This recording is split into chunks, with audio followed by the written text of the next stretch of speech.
흔히 하는 말로 전쟁이 난다면 온 지구가 손잡고 망한다는 동네가 있습니다. 바로 동아시아입니다. 군사 전문가들은 동아시아 지역을 두고 세계의 원자로 세계 최악의 화약고라고 표현합니다. 극단적으로 말하는 사람들은 핵미사일 사일로라고 표현하기도 하죠. 보통 중동 지역을 화약고라고 말하는 것을 감안한다면 이 동아시아라는 지역이 얼마나 무시무시한 곳인지 잘 알 수 있습니다. 전문가들은 동아시아에서 전쟁이 난다면 사실상 3차 세계대전이 일어나는 것과 다름없다고 말합니다. 그리고 그 시발점이 한반도 전쟁일 수 있다고 말하고 있죠. 그들은 한국이 북한과 1대1 전쟁을 한다면 당연히 한국이 이기겠지만 이 전쟁에 끼어들 국가들의 명단이 범상치 않다고 지적합니다. 명분과 상황에 따라 미국, 중국, 러시아, 일본, 그리고 대만과 인도, 파키스탄까지도 엮일 수 있다는 것이죠. 즉 군사력 순위 1위부터 6위까지가 싹 다 참전하는 것입니다. 이 국가들은 세계 경제를 책임지고 있는 국가들이고 군사력에 있어서 세계에서 아무도 무시할 수 없는 거인의 체급을 가진 국가들입니다. 과거 미국의 국방연구소에서 한반도에서 전쟁이 발생할 시 세계 1차 대전에 버금가는 인명피해가 발생할 거라고 예측한 적도 있듯이 이들이 부딪힌다면 눈을 의심케 하는 수준의 피해가 발생할 것은 자명하죠. 게다가 상정할 수 있는 최악의 시나리오인 핵전쟁으로 번진다면 그야말로 멸망 수순을 밟는 것이라고 볼 수 있습니다.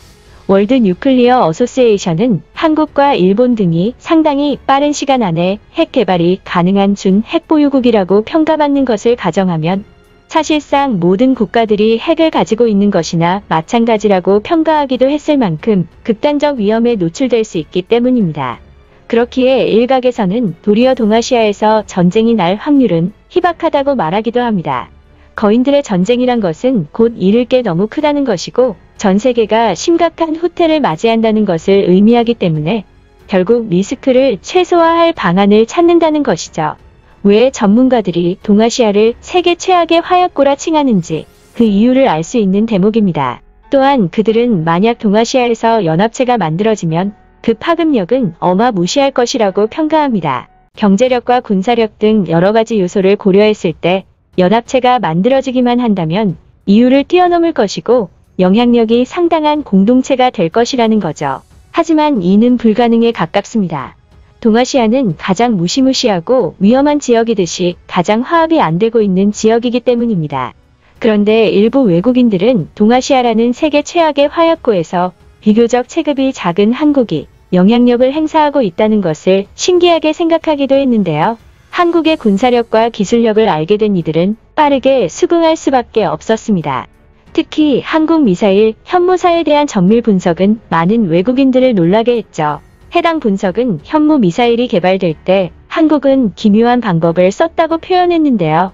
자세히 보면 당시 한국은 사거리 제한이 있는 상황에서 멀리 쏠 수 없다면 높이 쏘겠다는 발상에 전환을 했다. 한국은 특유의 기술력을 기반으로 미사일을 개발할 때 운석이 충돌하는 원리를 이용했다. 현무사는 500에서 1000km 외기권 위로 높이 올라갔다가 마하 10으로 자유낙하하면서 지하 300m의 목표점을 타격하는 미사일이다.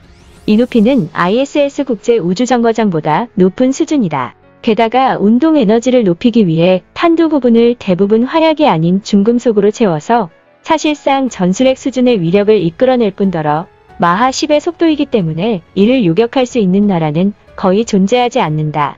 그리고 제일 믿기 어려운 것은 정확도인데 오차 범위가 무려 2m를 넘지 않는다. 이것을 우주까지 올라갔다 내려오는 미사일이라고 믿을 수 있는가? 지금의 시점에서 한국의 현무 미사일은 갈수록 공포의 대상이 될 것이다. 실제로 한국은 족쇄가 풀린 이후 아무도 쉽게 볼 수 없는 국가가 되는 것에 박차를 가하고 있습니다. 최근 대대적 조직 개편을 마친 국방과학연구소는 미사일 연구원을 중심으로 한미 미사일 사거리 제한 해제 조치에 따른 후속 무기 개발에 주력하고 있고 이미 탄두 증량 2톤 규모의 미사일을 비롯 함정에서 발사하는 함대지 탄도미사일과 잠수함에서 발사하는 잠대지 탄도미사일 등을 개발했으며 2023년까지 마하 5 이상의 지상 발사형 극초음속 비행체의 비행시험을 완료할 계획입니다. 게다가 더욱 무시무시한 것은 한국은 모든 역량을 동원해 극비리의 전략 무기를 만들고 있을 가능성이 매우 높다는 것이며 또한 이미 비밀리에 만들어진 최첨단 무기들이 국방부의 공개 시기를 기다리고 있을 가능성 또한 높다는 것입니다. 벌써 일각에서는 한국의 SLBM 개발 속도와 그 발표 시기가 의아하다며 이미 핵잠수함을 개발해 놓은 게 아니냐는 추측을 하기도 했죠. 한국은 기어이 세계 최악의 화약고인 동아시아에서도 다른 국가가 절대 우습게 볼 수 없는 위치로 올라서게 된 것입니다. 문재인 대통령은 지난 18일 홍범도 장군 유해 안장식에 참석하여 선조들의 고난을 뒤돌아보며 보란듯이 잘 사는 나라, 누구도 넘보지 못하는 강한 나라, 국제사회에서 존중받는 나라를 반드시 만들어야 한다고 말했습니다. 그러면서 현재 대한민국의 강한 국방력의 뿌리는 선조들의 희생이라고 강조했죠.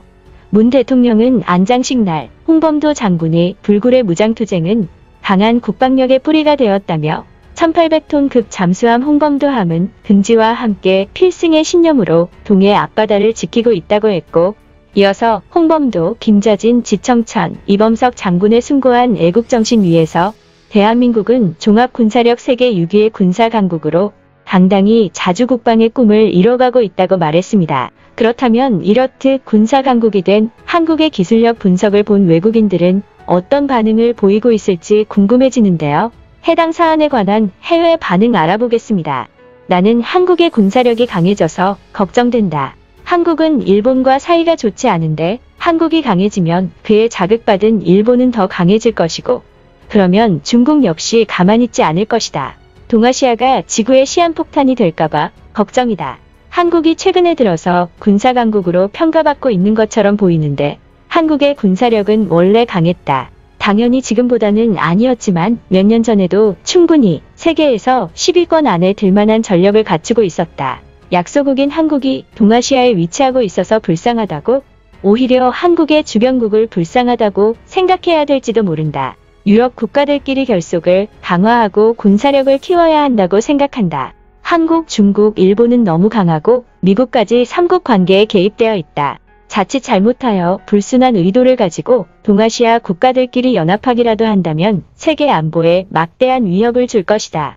미국은 한국, 일본과는 동맹이지만 중국의 적이다. 일본은 모르겠지만 한국은 절대 미국을 배신할 일이 없을 거라고 생각한다. 한국이 미국 옆에 있다면 균형은 쉽게 깨지지 않을 것이다. 그리고 중국, 일본, 한국의 관계는 매우 나쁘기 때문에 애초에 연합할 일도 없다. 가장 궁금한 것이 한반도 전쟁이 일어나면 한국과 일본은 어떻게 되는 걸까? 한국과 일본의 관계는 최악인 수준인데 일본이 미국을 따라서 한국을 도울까? 일본이 한국을 공격한다면 상황이 어떻게 흘러갈지 감이 안 온다. 한국을 공격하지 못할 가능성이 클 것이라고 본다. 일본이 만약 북한의 편을 들어서 한국을 공격한다면 한국과 미국에 의해 일본은 침몰될 것이다. 그런데 생각해보니까 상상하기 힘들기는 하다. 전쟁에서 일본이 한국을 돕는다는 게, 한국은 끔찍한 전쟁의 피해국이었는데 지금은 북한보다 압도적으로 강해졌고 일본과도 대등한 관계로 발전한 것을 보면 멋지다는 생각이 든다. 우리나라도 전쟁의 피해국으로서 다시는 한국이 똑같은 피해를 반복하지 않기를 원한다. 한국의 군사 발전을 응원할 것이다. 여기까지 시청해주신 시청자분들께 진심으로 감사하다는 말씀드립니다. 시청자분들의 의견은 영상 제작에 큰 힘이 됩니다. 감사합니다.